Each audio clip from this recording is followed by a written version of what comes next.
안녕하세요. 이은경입니다. 네. 이태원 사태가 대한민국을 휩쓸고 간 아주 우울한 토요일을 보냈습니다. 저만 우울했나요? 네. 기사를 보는데 정말 좋은 게 하나도 없고, 계속 안 좋은 기사들이 계속 터져 나오니까, 어떻게 마음을 다스리기가 어렵고, 저도 이런데, 네. 저희가 뭐 결혼식을 미룬 사람도 아니고, 네. 뭐, 현장에서 일하는 의료진도 아닌데 정말 저 같은 사람도 이렇게 절망이 되고 많이 우울한 마음이 드는데 또 여러 가지 일정들 그리고 사업장에 문제가 있으신 분들, 의료진들 얼마나 힘드실까 그런 생각이 많이 들었습니다. 네, 어디에서 어떤 모습으로 어려움을 겪고 계시더라도요, 네, 용기 잃지 마시고요. 우리 잘 해왔듯이 또 한번 또 일어나야죠. 네, 정말 우리 민족의 어떤 저력을 진짜 제대로 보여주는 어떤 정말 힘든 역경의 시간을 보내고 있습니다. 우리 모든 구독자님들 다, 네, 힘내셨으면 좋겠습니다. 저도 그럴게요. 네. 오늘은 네, 우리 좀 제일 어려워하시는 어머님들이 어려워하시는 사회 공부법 알려드릴게요. 어떤 것 알려드릴 거냐면 교과서 먼저 좀 분석을 해드릴 거고요. 배운 공책 어떻게 쓰는지 배운 공책을 세 가지 유형으로 쓸 수 있어요. 사회에서는. 그리고 문제집 활용법 문제집의 함정에 빠지실 수가 있거든요. 사회에서 특히 네, 그 함정에 빠지지 않는 법 소개해 드리려고 합니다. 먼저는요. 3, 4, 5, 6학년 이 학년으로 보는 것도 중요하지만 영역으로 좀 바라봐 주세요. 사회를 바라보실 때는 사회는 크게 세 가지 영역으로 나누어져 있는데요. 첫 번째는 지리 파트입니다. 지리는요, 3학년, 4학년, 5학년 이렇게까지 나오고요. 지리라고 하면 굉장히 거창해 보이는데 그건 아니고요. 우리 아이들이 살고 있는 고장 있지요. 네, 어느 구, 어느 시에 살고 있고 나아가서 어느 광역시, 어느 도에 살고 있는가. 내가 살고 있는 지역, 예를 들면 저희는 이제 경기도 지역 교과서를 배웁니다. 아이들이 지역 교과서도 네, 가지고 있을 거예요. 그 지역에 대해서 배우는 게 3학년, 4학년, 그리고 5학년이고요.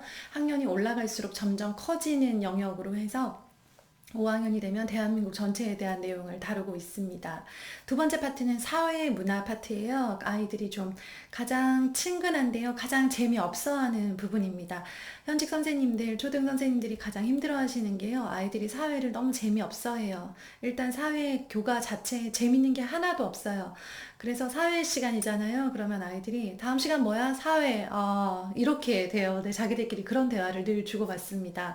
그래서 사회를 재미있게 가르치기 위한 선생님들의 노력이 진짜 눈물 날 정도인데요.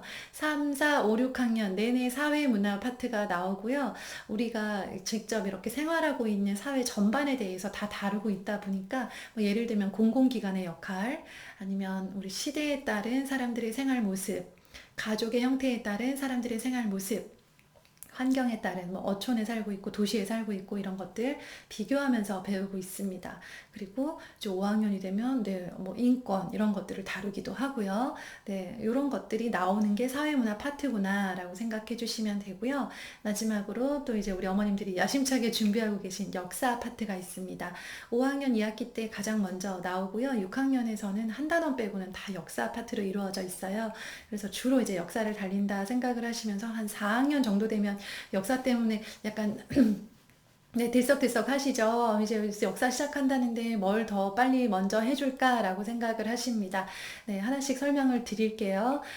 지리 파트를 위해서는요, 아이들이 특별히 뭔가 이렇게, 그러니까 제가 가장 걱정하는 부분이 뭐냐면요, 아이의 어떤 그런 부분들을 모르고 있는 상태, 아이가 학교에서 뭘 배우고 있는지 잘 모르고 있으신 분들이 어떤 일이 생기냐면 가정 상황과 맞지 않는 너무 고가의 네, 학습 관련 전집을 덜컥 구매를 하신다는 거예요.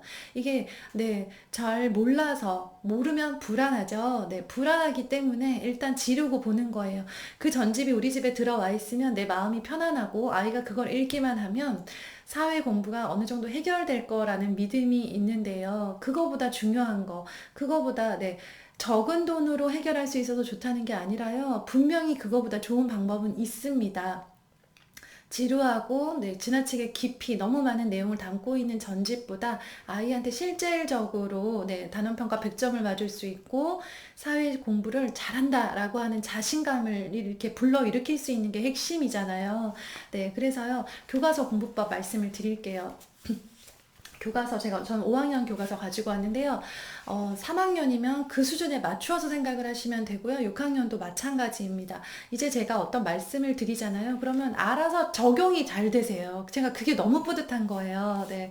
그래서 제가 이렇게 말씀을 드리면 제가 저희 아이가 몇 학년이니까 거기에 맞추어서 하고 있습니다. 라는 댓글을 남겨주시는 걸 보면요. 정말 자다가도 뿌듯해요. 네.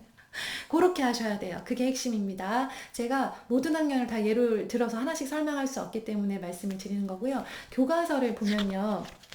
한 장, 두 장을 딱 넘기잖아요. 구성과 특징을 확인해요 라고 하는 부분에 단원 도입, 주제학습, 단원 정리가 있습니다. 이런 순서로 학교 수업을 진행하라는 거고요. 우리가 집에서 복습을 할 때는 핵심만 하면 돼요. 핵심이 어디 들어있을까요? 주제학습에 들어있는 본문 내용이고요. 거기에 새로운 개념도 나오고요. 또 비교해서 설명하는 것도 나오고요. 그리고 역사라면 역사적인 사건들에 대한 설명이 모두 교과서에 나와 있습니다. 사회 교과서처럼 배운 공책과 연결해서 교과서를 씹어 먹으면 좋은 과목이 없어요. 수학이요? 네, 수학 교과서 개념 너무나 중요하죠. 그런데 교과서와 수학 익힘책의 문제 양마로는 사실 좀 부족해요. 그래서 문제집을 풀리는 거고, 네, 조금 더 어렵고 조금 더 다양한 유형을 만나보는 게 도움이 확실히 되는 과목은 수학이 맞습니다. 사회는요, 문제를 다양하게 푼다고 실력이 좋아지고 100점이 보장되는 게 아니고요. 사고력이 커지는 게 아니고요. 교과서의 내용을 정확하게 확인한 다음에 이걸 배운 공책으로 옮겨보는 거, 즉 내 머릿속에 넣었다가 빼는 게 굉장히 중요합니다.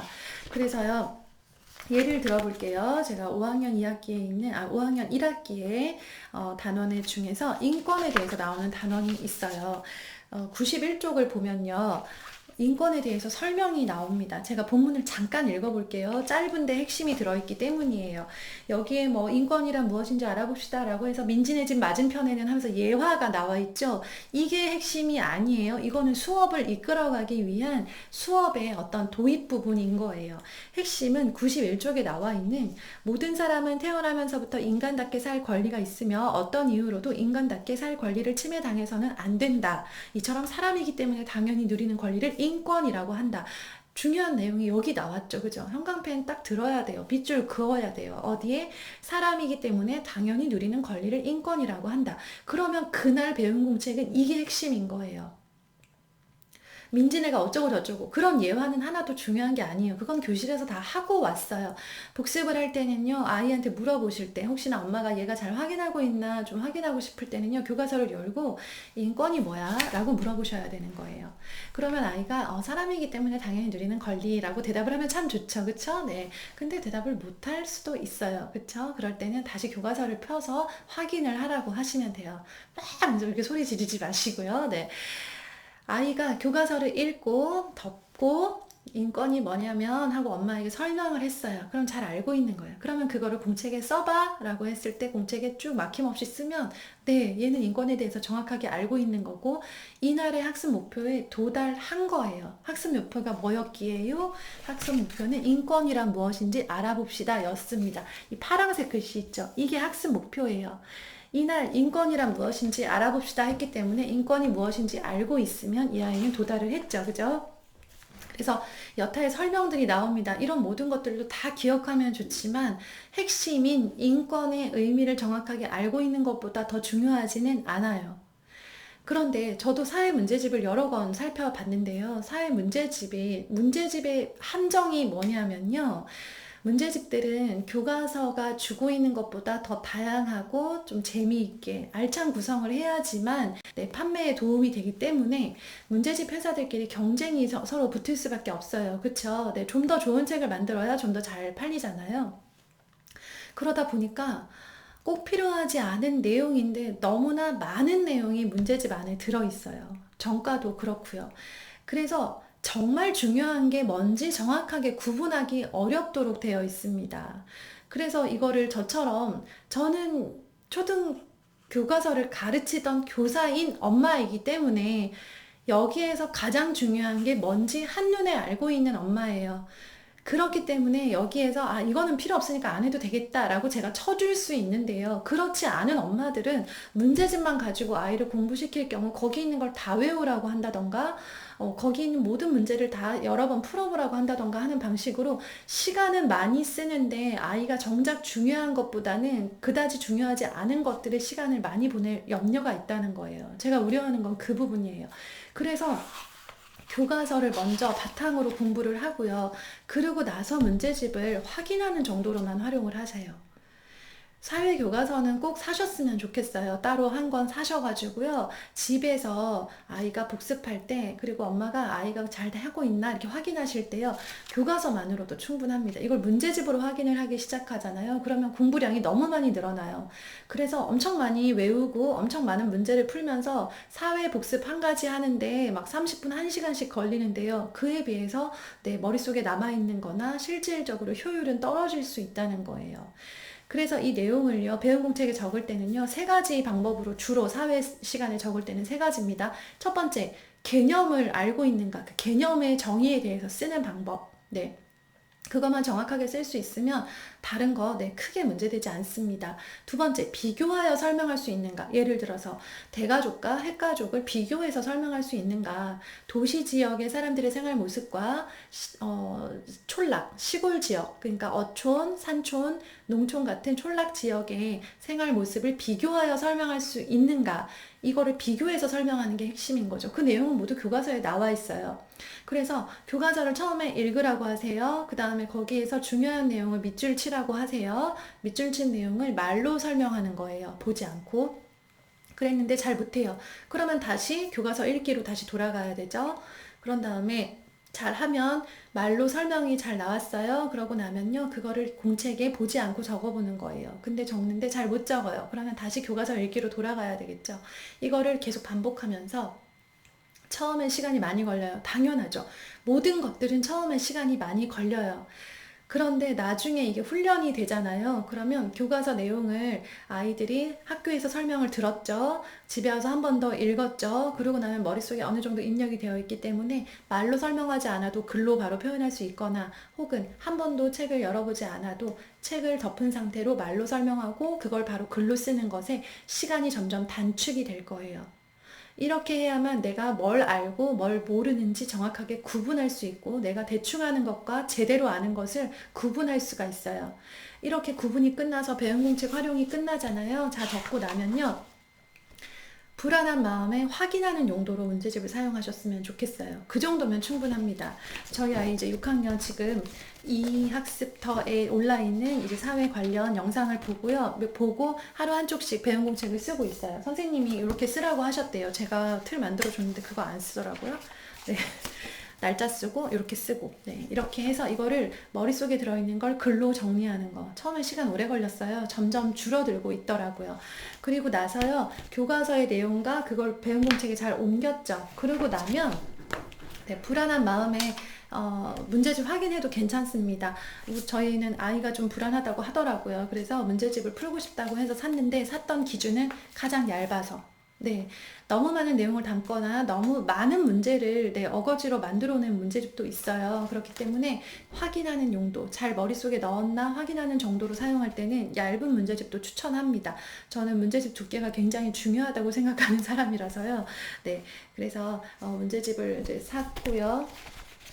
이렇게 해서 그날 배운 거 공부한 거 풀고 채점하고 이렇게 해서 내가 뭘 빠졌다 뭐를 잘 모르고 있었네 라고 확인하는 용도. 물론 배운 공책으로 충분하기는 합니다. 하지만 문제집으로 확인하는 방법도 있고 문제집만 가지고 공부를 하지 마시라는 거예요. 특히 사회는 그렇습니다. 사회는요 교과서와 배운 공책이 짝꿍을 이루어서 제대로 딱 효과를 발휘할 수 있는 아주 좋은 과목이고요. 이 공부법을 초등에서 연습을 해야 중등 올라가서까지도 어떤 문제집을 푸느냐가 핵심이 아니고요. 교과서 내용을 바탕으로 그 내용을 정확하게 알고 있는가 확인하는 거, 배운 거 확인해서 오케이 그러면 문제집 한번 풀어보는 거, 이 프로세스로 가셨으면 좋겠어요. 이게 숙달이 되어야 되고요. 저학년에서 당연히 힘듭니다. 저희 아이는 올해 시작을 했어요. 이 과정을. 그런데 시간이 걸리겠죠. 그죠? 서툽니다. 지금 배운 공책 적어놓은 거 보면 제 마음에 쏙 들지 않아요. 그런데 나아지고 있어요. 사람이라는 게 맨날 하다 보면 나아집니다. 굳이 잔소리를 하지 않아도요. 약속한 분량을 하기만 하면 나아지는 게 사람이기 때문에 우리는 인내를 가지고 기대하는 마음으로 격려하면서 네, 잘한다, 잘한다, 하고 있다, 이렇게 하면 되겠다, 너는 분명히 이렇게 해서 공부를 잘하게 될 거다 라고 긍정 신호를 계속 보내주는 것, 그게 핵심인 거죠. 네, 그렇게 하시고요. 사회 때문에 막 너무 힘들어요. 그리고 막 무턱대고 전집 드린 다음에 읽으라고 하고, 그리고 문제집의 내용 다 외우라고 하는 거. 네, 그거 필요 없습니다. 교과서부터 교과서로 돌아가셔야 돼요. 교과서 진짜 잘 나온 책입니다. 사회가 특히 그렇더라고요. 네, 사회 교과서, 배운 공책, 문제집 이렇게 활용하시고요. 네, 여러 가지 파트들이 있는데, 먼저 네, 사교육으로 그룹 수업으로 먼저 막 역사 수업 듣게 하고 무슨 수업 듣게 하고 지리 수업 듣게 하고, 이거보다 중요한 거 매일매일 복습이라는 거 기억하셨으면 좋겠습니다.